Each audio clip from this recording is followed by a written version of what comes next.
The champagne glass shattered against the marble floor, and everyone in the Chen family mansion turned to stare at Lily as her stepmother's voice cut through the room like a knife. "You ungrateful little parasite! After everything we've done for you, feeding you, giving you a roof over your head, and this is how you repay us? By refusing to save this family?" Lily's hands trembled as she stood there in her simple cotton dress, surrounded by designer suits and evening gowns, feeling the weight of 20 pairs of judgmental eyes boring into her soul. Her stepsister Monica smirked from across the room, twirling her $1,000 necklace between perfectly manicured fingers, while Lily's father, her own father, couldn't even meet her gaze. "The marriage is arranged for next week," her stepmother continued, her lips curling into a cruel smile. "You'll marry Nathan Pierce, and you'll do it with a smile on your face.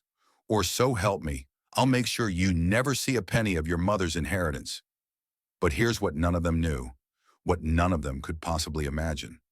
The man they were forcing her to marry, the supposedly bankrupt CEO they'd chosen as her punishment, was about to turn their entire world upside down. And Lily? She was about to discover she'd been playing checkers while he was playing chess all along. Before we dive into this incredible story of hidden truth and ultimate revenge, do me a huge favor. Smash that subscribe button right now, because you won't believe where this story goes. Drop your country in the comments so I know where my amazing audience is watching from, and share this video with someone who loves a good revenge story, because trust me, you're going to want to talk about this ending with someone. 3 days earlier, Lily had been working her usual double shift at the downtown cafe, her fingers raw from washing dishes and her feet aching from standing for 12 hours straight. She'd been doing this for 2 years now, ever since her father married that woman, Victoria Chen, a social climber who'd somehow convinced Lily's grieving father that she was his salvation after Lily's mother passed away from cancer.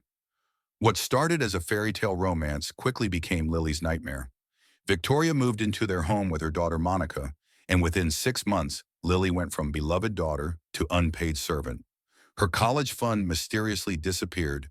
Her mother's jewelry was donated, and she found herself scrubbing floors in the same house where she'd once hosted birthday parties and done homework at the kitchen table while her mother hummed old folk songs. But Lily endured it all because she genuinely believed, that her father would eventually see through Victoria's manipulation and remember the daughter he'd once adored, the little girl he'd pushed on swings and taught to ride a bicycle, the daughter who looked just like the wife he'd loved and lost. That belief shattered on a rainy Tuesday evening when Victoria called a family meeting. Lily walked into the living room, still in her cafe uniform, to find her father, Victoria, Monica, and several people she didn't recognize sitting in a semicircle like a tribunal. "Sit down, Lily," Victoria commanded, gesturing to a wooden chair that had been placed in the center of the room, positioned so everyone could stare at her.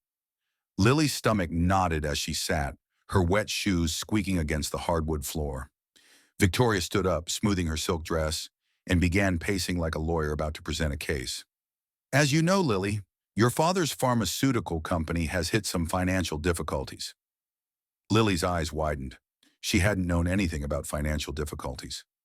Her father had always been successful, always provided for their family.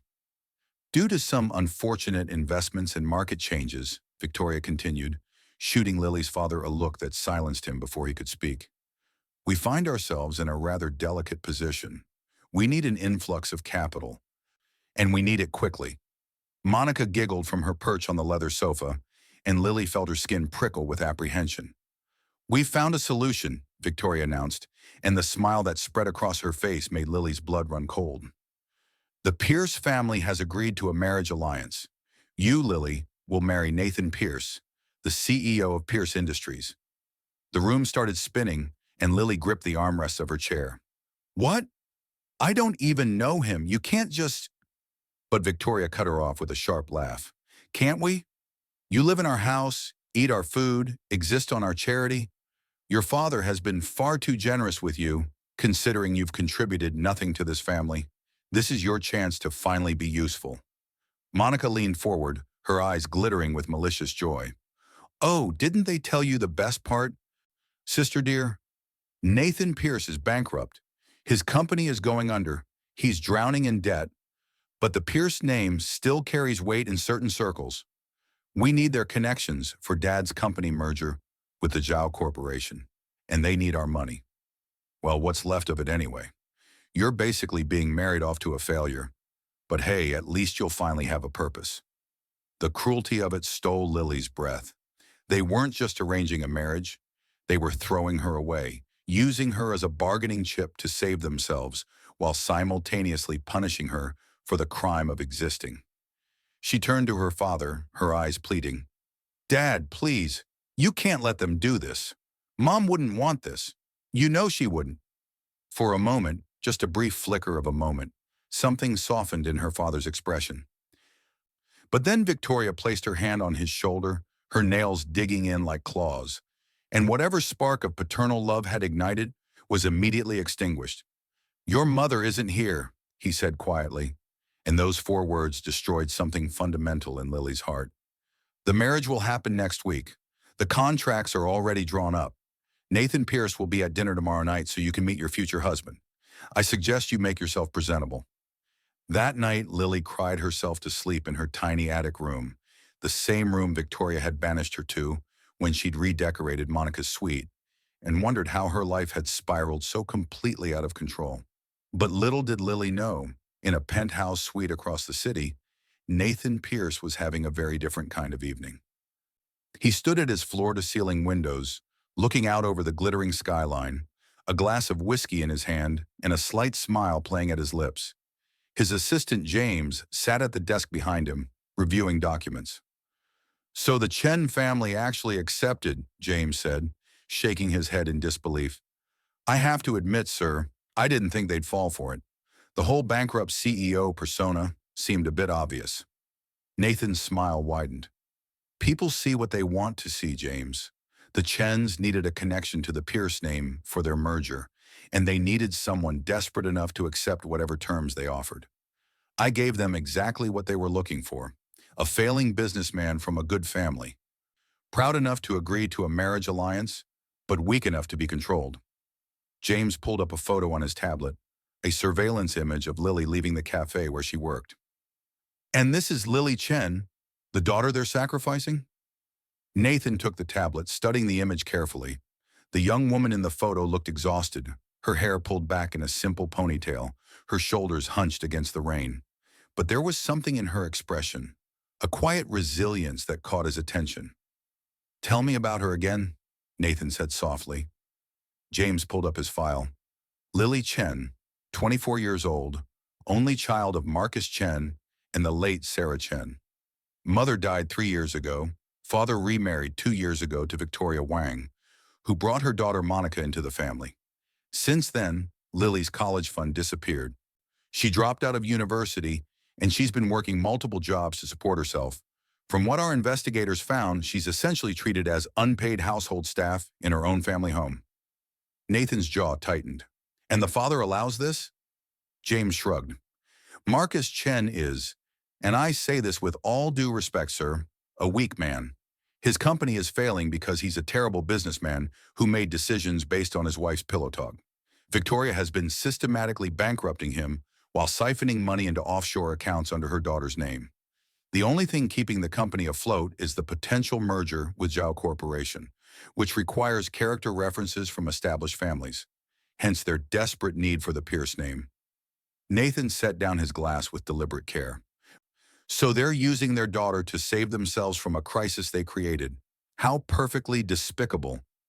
He turned to James with a new intensity in his eyes. Tell me honestly, James, do you think she's part of it? Part of their scheme? James considered the question carefully. Our investigation suggests not, sir. By all accounts, Lily Chen is exactly what she appears to be. A young woman who's been dealt an incredibly unfair hand and is doing her best to survive. She works 2 jobs, sends money to an elderly neighbor who helped her after her mother died, volunteers at a children's hospital when she has time, and from what we can tell, has no idea about her father's financial situation or Victoria's embezzlement. She's not a player, sir. She's a pawn.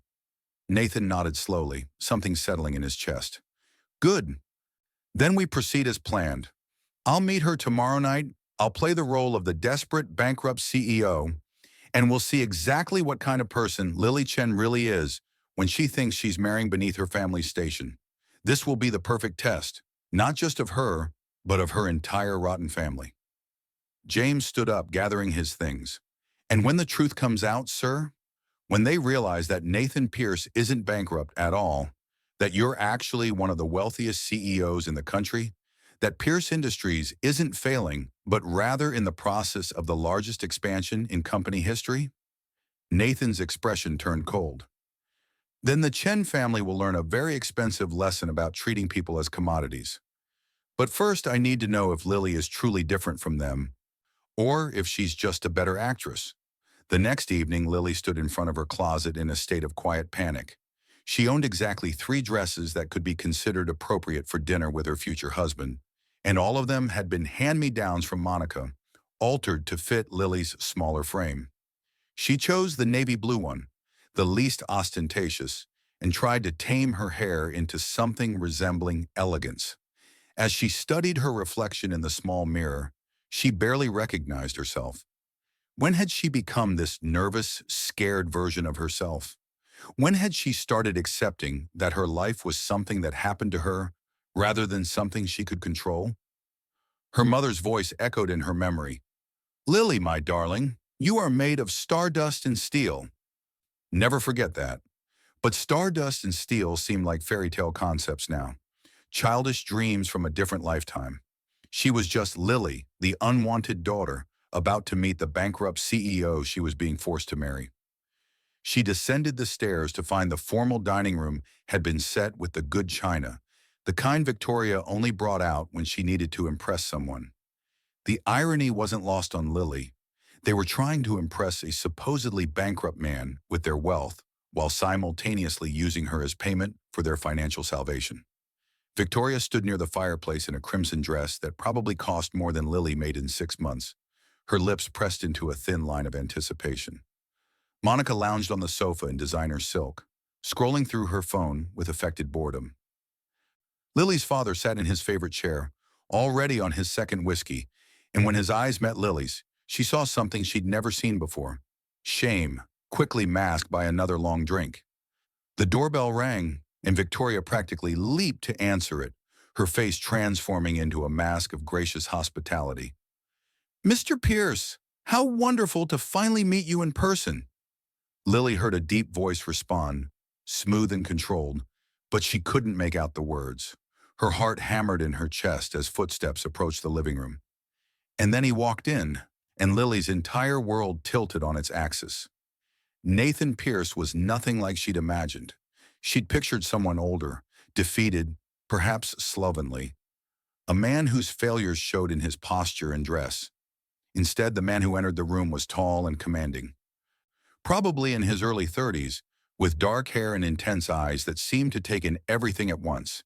He wore a simple black suit, well-tailored but not ostentatious, and he moved with the confidence of someone who knew exactly who he was and made no apologies for it. But it was his eyes that caught Lily off guard.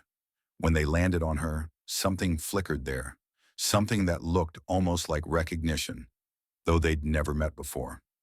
"You must be Lily," Nathan said, crossing the room to stand before her. He extended his hand, and when she took it, his grip was firm but gentle, his skin warm. "I'm Nathan Pierce. I apologize for the unusual circumstances of our meeting." Lily found her voice, though it came out softer than she intended. "The circumstances are certainly unusual." Something in his eyes shifted, a glimmer of what might have been amusement or approval. Lily couldn't tell which. Victoria inserted herself between them with all the subtlety of a bulldozer. "Please, Mr. Pierce, let's sit for dinner. I've had our chef prepare something special for the occasion." As they moved to the dining room, Nathan fell into step beside Lily, and he leaned in slightly, his voice low enough that only she could hear. "How are you really doing?" The question, asked with such simple sincerity, nearly undid her.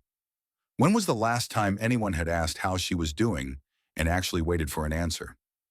"I'm managing," she whispered back, then added with a touch of bitter humor. "Apparently I'm about to acquire a husband, so things are looking up." She heard a soft sound that might have been a laugh, and when she glanced at Nathan, his eyes held warmth that seemed at odds with the rigid formality of the evening. Dinner was a theatrical production orchestrated entirely by Victoria. She dominated the conversation, painting elaborate pictures of the Chen family's social standing, their business connections, their generous charitable works, all fiction or at least heavy embellishments of minor truths. Monica chimed in with stories of her luxury shopping trips and society friends, while Marcus nodded along like a puppet, his agreement bought with whiskey and years of conditioning. Nathan played his role perfectly, Lily noticed. He spoke of his company's difficulties with convincing embarrassment, mentioned financial struggles with the right amount of shame, and displayed gratitude for the Chen family's willingness to consider an alliance despite his circumstances. But something felt off to Lily, something she couldn't quite identify. His posture was too confident for a failing businessman, his eyes too sharp, his responses too carefully measured. It was as if he was performing a role, hitting all the right notes, but the performance was somehow both flawless and transparent to anyone really paying attention. Unfortunately, no one in the Chen family was paying attention. They were too busy congratulating themselves on their clever solution, too absorbed in their own narrative to notice the discordant details. "So, Mr. Pierce," Victoria said, her smile predatory, "when the merger between Marcus's company and Zhao Corporation goes through, with your family's endorsement, of course, we'll be positioned to expand into the Southeast Asian markets. And naturally, as our son-in-law, you'd benefit from the restored financial stability such a merger would bring to both our families?" Nathan nodded, his expression appropriately grateful. "The Chen family's generosity is overwhelming. I'm keenly aware that Lily could do much better than a man in my current position." Victoria waved her hand dismissively. "Oh, Lily understands her duty to this family. She knows how fortunate she is to even have this opportunity. After all, what else would she do? She has no prospects, no education, no particular talents. This marriage is likely the best thing that will ever happen to her."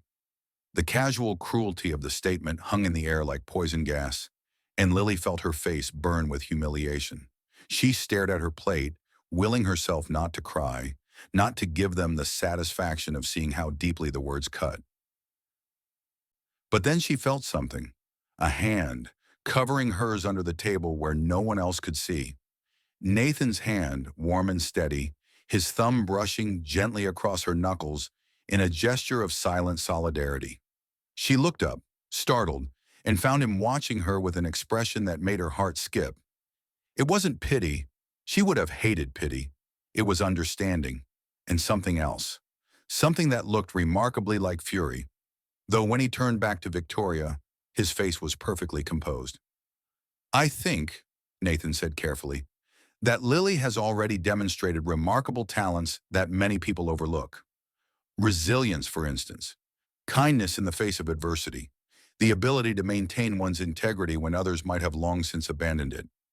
These are rare qualities, Mrs. Chen, and not ones to be dismissed lightly." The room fell silent. Victoria's smile froze, not quite sure if she'd been complimented or criticized. Monica looked up from her phone with narrowed eyes. Marcus blinked, as if hearing something in Nathan's words that penetrated his whiskey haze. And Lily stared at Nathan with wonder, because in 2 years, no one, absolutely no one, had defended her, had seen her as anything more than a burden or a tool. After an awkward beat, Victoria laughed, though it sounded forced. "Yes, well, resilience is certainly useful in marriage, isn't it? Speaking of which, shall we discuss the wedding arrangements?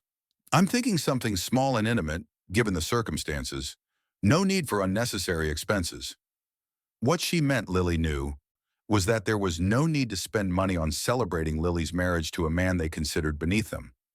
Monica piped up eagerly, "I think we should have it at the courthouse. Super casual, just family. Why waste money on a party?" Nathan's hand tightened slightly on Lily's, and when he spoke, his voice carried an edge that made Victoria sit back slightly. "Actually, I'd prefer a proper ceremony. Nothing extravagant, but Lily deserves a wedding day she can remember fondly. I'll handle the expenses, of course. Consider it my contribution to our union." Victoria started to protest. Lily could see the objection forming on her lips. But Nathan continued smoothly. I may be experiencing financial difficulties, Mrs. Chen, but I'm not so far gone that I can't provide a decent wedding for my bride. It's a matter of personal pride. I'm sure you understand. He'd boxed her in beautifully, Lily realized. Agreeing would make Victoria look cheap and cruel, while disagreeing would challenge the masculine pride she'd been pretending to respect all evening. Victoria forced another smile. How gallant of you, Mr. Pierce. Of course, if you insist on managing the wedding arrangements, we wouldn't want to step on your toes. The dinner concluded shortly after, and as Nathan prepared to leave, he turned to Lily at the door, away from the prying eyes of her family. Would you walk me out? He asked, and it sounded like a genuine request rather than a command. Lily nodded, grateful for even a few more moments away from Victoria's scrutiny. They stepped out onto the front porch, and the cool evening air felt like a blessing after the suffocating atmosphere of dinner. Nathan paused at the top of the steps, turning to face her, and in the soft glow of the porch light, his expression was unguarded in a way it hadn't been all evening. Lily, he said quietly, I need to ask you something, and I need you to answer honestly. She nodded, her throat tight. If you had a choice, if this marriage wasn't being forced on you by your family circumstances, would you even consider marrying me? The question surprised her with his vulnerability, and for a moment she considered lying, saying what he might want to hear. But something in his eyes demanded truth, and she found herself responding from a place of raw honesty. I don't know you well enough to answer that fairly, she said slowly, but I can tell you this. You're not what I expected. You defended me in there when you had no reason to, when doing so might have jeopardized the very alliance your family supposedly needs. You treated me like a person instead of a transaction. So would I consider you? Yes, but I'd want to know who you really are first because I don't think the man you presented at dinner tonight is the complete truth of Nathan Pierce. A smile broke across his face, genuine and stunning, and Lily felt her breath catch. You're very perceptive, he said softly. Most people see only what they expect to see. He reached into his jacket and pulled out a business card, pressing it into her hand. This is my personal number. If you need anything, and I mean anything before the wedding, call me, even if it's just to talk or to get away from this house for a while. Will you do that? Lily looked down at the card, feeling the weight of the gesture. A way out, or at least a lifeline. Why are you being kind to me? She asked. You don't know me either. I could be just as terrible as my family. Nathan's expression softened, and he reached out, tucking a strand of hair behind her ear in a gesture so gentle it made her eyes sting. I'm a pretty good judge of character, Lily Chen, and I don't think you have a terrible bone in your body. I think you've been fighting to stay kind in a place that rewards cruelty, and that's worth more than any business alliance or family connection. Call me if you need me. I mean it. Then he was walking down the steps to his car, a nice but not extravagant sedan, Lily noticed, exactly what a struggling businessman might drive. And as she watched him leave, she felt something unfamiliar blooming in her chest. Hope, maybe, or the beginning of trust. Inside the house, Victoria was already planning, her voice carrying through the walls. That went perfectly. He's completely under our thumb, and once the wedding is done and the merger goes through, we can cut Lily loose entirely. She'll be his problem, not ours. Monica laughed. That brittle, cruel sound Lily had learned to hate. Poor Nathan Pierce. He has no idea what kind of family he's marrying into. He's going to regret this arrangement so much. But as Lily stood on the porch, clutching Nathan's card like a talisman, she wondered if maybe, just maybe, the regret was going to flow in the opposite direction. The week before, the wedding passed in a blur of strained activity. Victoria threw herself into planning a ceremony that was clearly designed to be as minimal as possible while still maintaining the appearance of propriety. A small gathering at a boutique venue. Simple flowers, no elaborate reception. No need to waste resources on a marriage of convenience, she'd announced, not caring that Lily was standing right there when she said it. Monica contributed by showing Lily photos of her own future wedding fantasies, elaborate affairs with ice sculptures and string quartets and designer gowns. Each image a pointed reminder of the differences in how the two daughters were valued, and Marcus simply disappeared into his study, emerging only for meals and becoming progressively more distant, as if by avoiding Lily he could avoid confronting what he was allowing to happen to her. But through it all, Nathan called her every evening, right at 9 o'clock, and they talked for hours. He asked about her day, really listened to her answers, and shared pieces of his own life, or at least the version he was presenting. He told her about his company's struggles with a careful balance of pride and embarrassment, described his efforts to keep his employees paid despite shrinking revenues, and painted a picture of a man who was down but not defeated. And Lily, despite her better judgment, found herself falling for him, bit by bit, word by word. On one of those calls, 3 days before the wedding, Nathan asked her about her mother. Victoria mentioned she passed away. I'm sorry for your loss. Were you too close?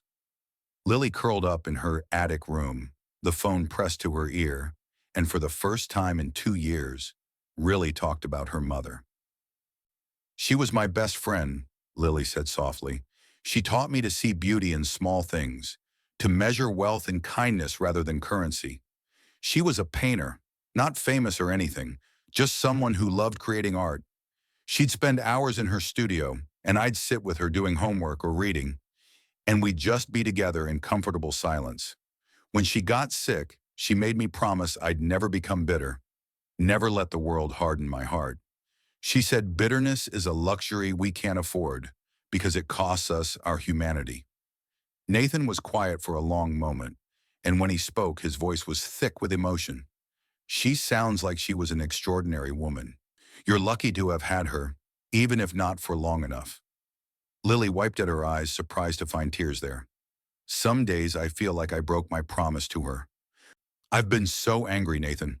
At my father for replacing her so quickly, at Victoria for erasing her from our home, at Monica for taking the life that should have included me. I'm angry at myself for being weak, for not standing up to them, for just accepting that this is my life now. Lily, Nathan said firmly, anger at injustice isn't bitterness. Anger is what tells us something is wrong and needs to change. Bitterness is when we let that anger poison everything else in our lives, when we stop seeing possibilities for joy and connection. From what I can tell, you're not bitter, you're surviving, and there's no shame in that. Those words settled something in Lily's chest, eased a knot she hadn't realized was there. How do you always know exactly what to say? She asked. She heard him chuckle softly. I don't. Trust me. I just try to tell you what I wish someone had told me when I was going through difficult times. We all need someone in our corner, Lily. Consider me in yours. That night after they hung up, Lily lay awake thinking about the strange situation she'd found herself in. She was being forced to marry a man she'd met once in person, a man who was supposedly bankrupt and desperate. Yet he'd shown her more respect and kindness in a few phone calls than her own family had shown her in years. Was she falling for who he really was, or for who she hoped he might be? And did it matter when either way, she'd be bound to him in less than 72 hours? The day before the wedding, Lily received an unexpected summons to Victoria's private sitting room, a space Lily had been essentially banned from since Victoria moved in. When she entered, she found Victoria seated at her vanity, applying lipstick with careful precision. Sit, Victoria commanded, gesturing to a chair. Lily sat, her stomach churning with apprehension. Victoria finished her makeup, then turned to face Lily with an expression that was part triumph, part contempt.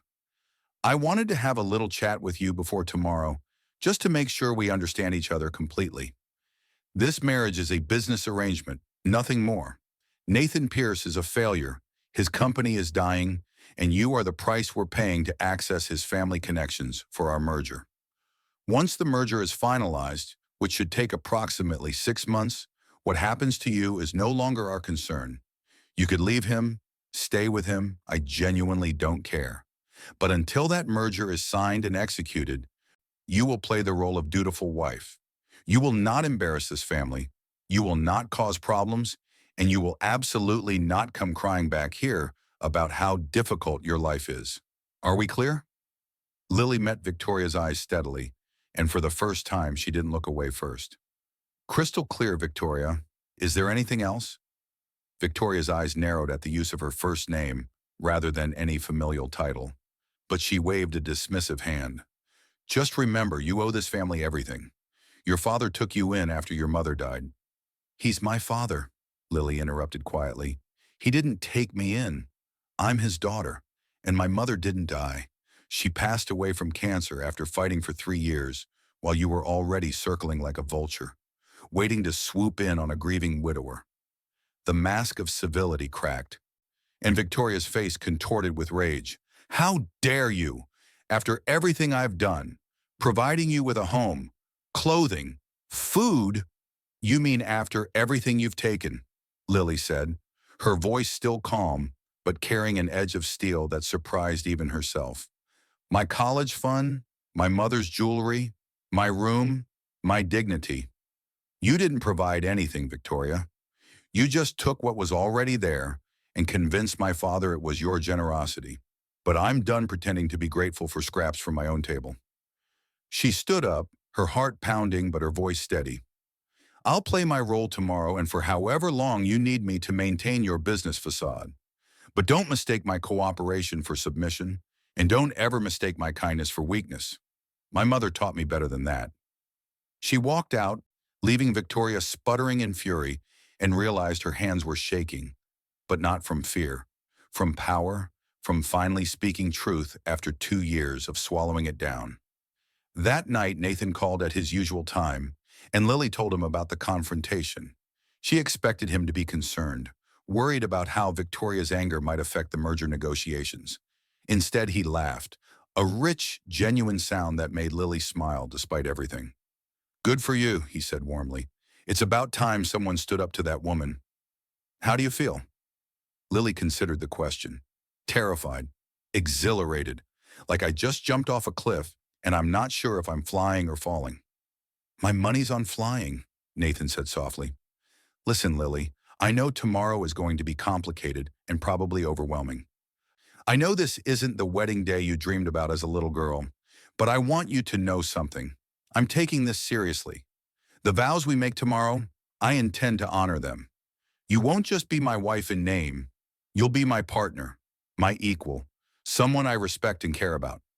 Whatever else happens, whatever else is going on that you don't know about yet, that part is real. Can you believe that? Lily closed her eyes, Nathan's words washing over her like a benediction. I want to believe it, she whispered. Then that's enough for now, Nathan replied. Get some rest, Lily Chen. Tomorrow everything changes. And he was right, though not in any way Lily could have possibly imagined. The morning of the wedding dawned gray and cold, which Lily chose to interpret as atmospheric rather than ominous. She stood in her attic room, looking at the simple white dress hanging on the back of the door. Victoria had purchased it from a clearance rack, making sure Lily knew exactly how little money she'd spent, and tried to calm the butterflies rioting in her stomach.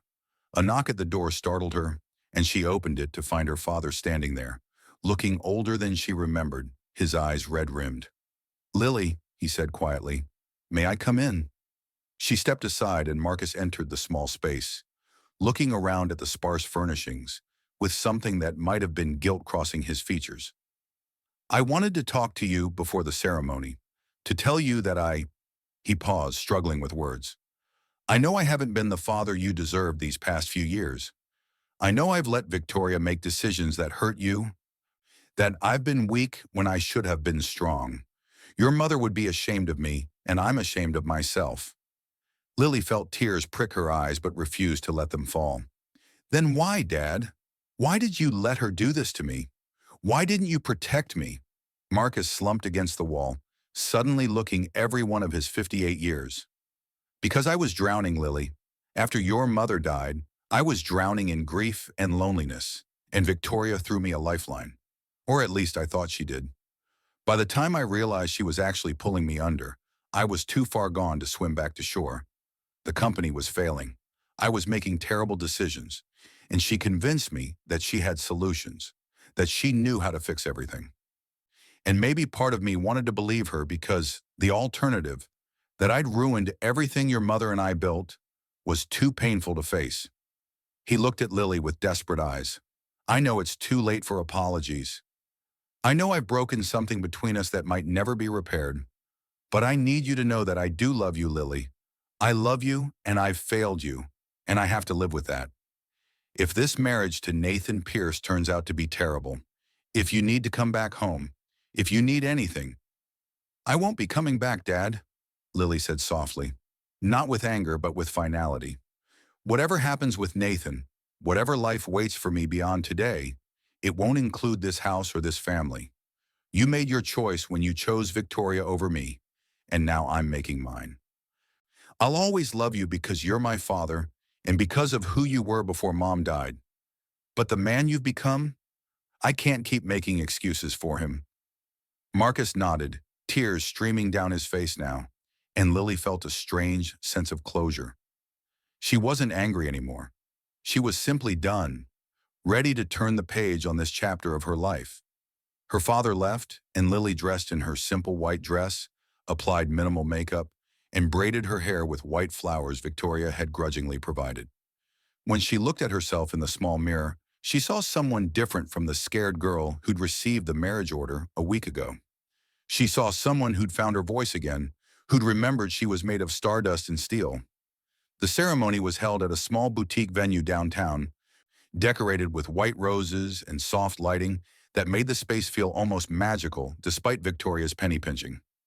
There were perhaps 30 people in attendance, mostly business associates of her father's, a few of Monica's friends who'd come for gossip material, and on Nathan's side, an impeccably dressed older woman who sat in the front row with an expression of keen interest. When it came time for Lily to walk down the aisle, her father offered his arm, but she gently declined. "I'll walk myself," she said quietly. And she did, head held high, taking each step with deliberate grace. And then she saw Nathan waiting for her at the altar, and her breath caught. He wore a perfectly tailored dark suit. And here was another detail that didn't quite fit the bankrupt CEO narrative, because that suit was clearly expensive. And when his eyes met hers, everything else faded away. He looked at her like she was the only person in the room, like she was something precious and rare. And when she reached him, he took her hand with reverence. The officiant began the ceremony, and Lily barely heard the words. She was too focused on Nathan, on the way his thumb brushed gently across her knuckles, on the intensity in his gaze that made promises his lips hadn't yet spoken. When it came time for the vows, Nathan turned to face her fully, and he spoke words.